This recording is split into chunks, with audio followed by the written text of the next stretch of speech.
नमस्कार दोस्तों। Grade second science का जो पेपर है उसमें मेथड के जो प्रश्न पूछे गए उनकी आंसर की क्या हो सकती है। तो दोस्तों प्रश्न नंबर 131 आपका पहला प्रश्न है मेथड्स का। इसमें निम्नलिखित में से कौन से मनोवैज्ञानिक सिद्धांतों पर शिक्षण सामग्री की अवधारणा आधारित है। तो अधिगमकर्ता की सक्रिय भागीदारी, अधिगमकर्ता के संवेदी अंगों के सक्रिय करना और मूर्त एवं प्रत्यक्ष अनुभव प्रदान करना, ये ए, बी और डी, ये तीन ऐसे विकल्प हैं जिनके ऊपर आधारित है। तो इसका मतलब ये हुआ कि हमारा आंसर इसमें हो जाएगा फोर्थ, ए डी बी। इसमें शिक्षक केंद्रित नहीं है, बाकी और सब ठीक है। तो चौथा इसका राइट आंसर हो जाएगा A B D. Next question है दोस्तों, विद्यार्थी निष्पंदन की प्रक्रिया को स्पष्ट कर सकेंगे, ये उद्देश्य निम्नलिखित में से किस वर्ग से संबंधित है। तो ये होता बोध से, यानी कि जब किसी चीज़ को स्पष्ट करने की बारी आती है तो वो बोध में आता है। तो राइट आंसर हो जाएगा इसमें थर्ड।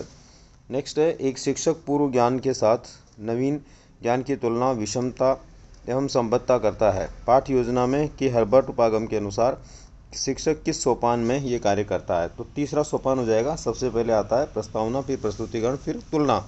तो राइट आंसर हो जाएगा इसमें फोर्थ, सोपान नंबर 3।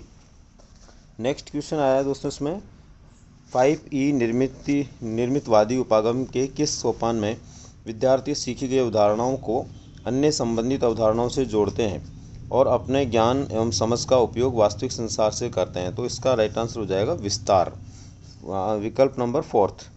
नेक्स्ट है, शिक्षक उपचारात्मक कक्षा ले रहा है।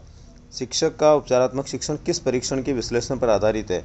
तो उपचारात्मक शिक्षण हमेशा निदानात्मक परीक्षण पर होता है। तो राइट आंसर हो जाएगा इसका थर्ड, निदानात्मक परीक्षण। नेक्स्ट क्वेश्चन है दोस्तों, विज्ञान ओलंपियाड में विवेक ने 80 अंक हासिल किए।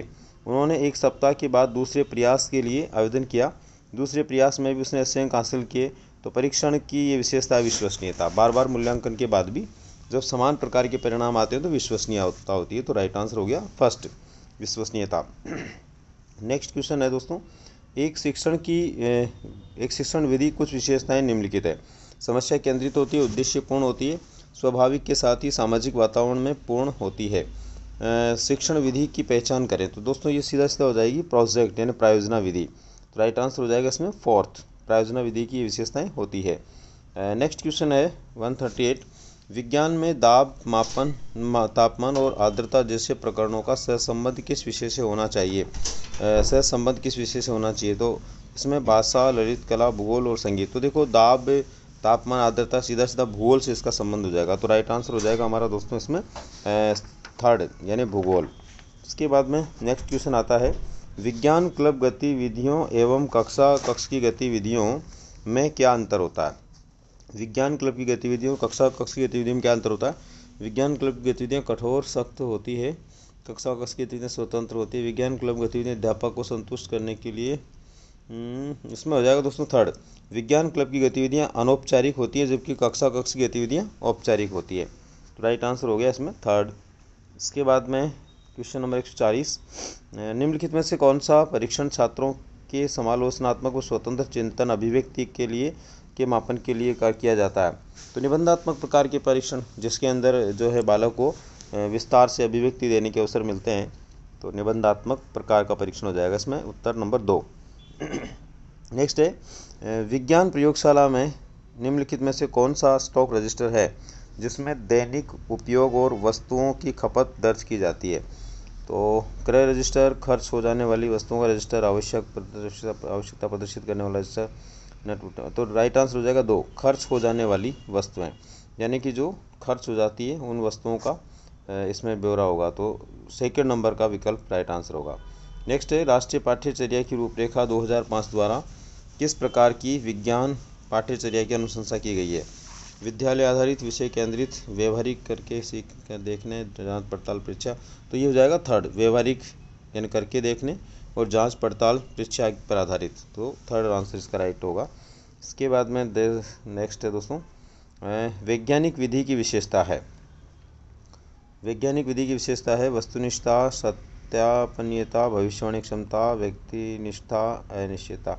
तो इसमें हो जाएगा ABC यानी वस्तुनिष्ठता, सत्यापनीयता और भविष्यवाणी क्षमता। ABC राइट आंसर हो गया इसमें। ABC है विकल्प नंबर 3 में, तो विकल्प नंबर 3 इसका राइट आंसर हो जाएगा ABC। इसके बाद में दोस्तों 144 में विज्ञान की विभिन्न प्रक्रियाओं जैसे अवलोकन, मापन, वर्गीकरण आदि विज्ञान की प्रकृति के किस भाग में आते हैं। तो इसमें देखिए विज्ञान आधारित संरचना, सामाजिक परिप्रेक्ष्य, तो सेकंड और फोर्थ तो बिल्कुल नहीं आएगा इसमें दोस्तों। 1 और 3 तो देखिए इसमें दोस्तों RPSC क्या मानती है उस पर आपको थोड़ा देखना पड़ेगा। वैसे मेरे हिसाब से इसमें ज़्यादा सही आंसर होगा विकल्प नंबर 1 विज्ञान की आधारित संरचना, और दूसरा इसमें हो सकता है विज्ञान की संप्रत्यात्मक योजना। तो ज़्यादा सही है इसमें मेरे हिसाब से फर्स्ट, और अगर RPSC मानती है थर्ड भी इसका राइट आंसर हो सकता है। बहुत ज़्यादा डिफरेंस इनमें नहीं है, तो फर्स्ट और थर्ड जो करके आए उनको ये देखना पड़ेगा कि इसमें से वो RPSC क्या मानती है। दोनों लगभग अपनी जगह पे ठीक है, जिसमें फर्स्ट ज़्यादा सही है। नेक्स्ट है 145 नंबर का, निम्नलिखित में से कौन सी पूछताछ परीक्षा उपागम की एक सीमा है। इसमें ग्राही अधिगम की तुलना से अधिक समय लगता है, ये मौखिक अधिगम को कम करता है, ये अभिप्रेरणा पर आधारित है, इसमें अनुदेशन शिक्षक। तो सीमा है इसमें ग्राही को जो है सीखने में समय ज़्यादा लगता है, तो फर्स्ट नंबर का इसका राइट आंसर हो जाएगा ए 1 नंबर। 146 में विद्यालयों में विज्ञान क्लब का संरक्षक कौन होता है। विज्ञान क्लब का संरक्षक संस्था प्रधान, मॉनिटर, वरिष्ठ कक्षा का विद्यार्थी, शिक्षक। तो संस्था प्रधान, विज्ञान क्लब का संरक्षक संस्था प्रधान होता है। नेक्स्ट है शिक्षण कराते समय शिक्षक पहले नियम बताता है, तत्पश्चात नियम के स्पष्टीकरण हेतु उदाहरण प्रस्तुत करता है। शिक्षक द्वारा इस परिस्थिति में अपनाई गई विधि कौन सी होती है। तो निगमन विधि, जहाँ पहले नियम और बाद में उदाहरण आए तो निगमन विधि है, तो राइट आंसर हो जाएगा हमारा 2। क्षेत्र भ्रमण प्राथमिक रूप से बल देते हैं। विज्ञान एक परीक्षा की प्रक्रिया के रूप में, वैज्ञानिक सिद्धांतों पर, वैज्ञानिक नियमों पर, विज्ञान उत्पाद के रूप में। तो क्षेत्र भ्रमण जो है तो वो आएगा दोस्तों परीक्षा की प्रक्रिया के रूप में, तो राइट आंसर हो जाएगा इसमें फर्स्ट। नेक्स्ट है ब्लूम के शैक्षिक उद्देश्यों के वर्गीकरण के अनुसार संज्ञानात्मक पक्ष की श्रेणी का पदानुक्रम है। तो ब्लूम ने जो बताया उसमें आता है सबसे पहले ज्ञान, फिर अवबोध, अनुप्रयोग, विश्लेषण, संश्लेषण, मूल्यांकन। तो फर्स्ट ही राइट आंसर हो जाएगा दोस्तों, इसमें पहला ही राइट आंसर हो जाएगा ज्ञान, अवबोध, अनुप्रयोग, विश्लेषण, संश्लेषण और मूल्यांकन। और नेक्स्ट एवं लास्ट क्वेश्चन हमारा दोस्तों इसमें विज्ञान शिक्षा एक विद्यार्थी को विज्ञान से संबंधित तथ्य एवं सिद्धांतों, विज्ञान से संबंधित तथ्यों एवं सिद्धांतों व उनके अनुप्रयोग को संज्ञानात्मक विकास के साथ साम्यता स्थापित करते हुए समझाता है। विज्ञान शिक्षा का यह उद्देश्य मार्गदर्शन करता है। विभिन्न स्तरों के लिए उद्देश्य पाठ्यचर्या विधियाँ, विभिन्न स्तरों के लिए समान शिक्षण विधियाँ किंतु भिन्न आकलन प्रविधियाँ, विभिन्न स्तरों पर भिन्न आकलन प्रविधियाँ किंतु समान आकलन प्रविधियाँ नहीं होनी चाहिए, सभी स्तरों पर समान। मेरे हिसाब से इसमें होगा दोस्तों विभिन्न स्तरों के लिए उद्देश्य पाठ्यचर्या विधियाँ आकलन आदि भिन्न होने चाहिए, तो फर्स्ट इसका मेरे हिसाब से राइट आंसर होगा।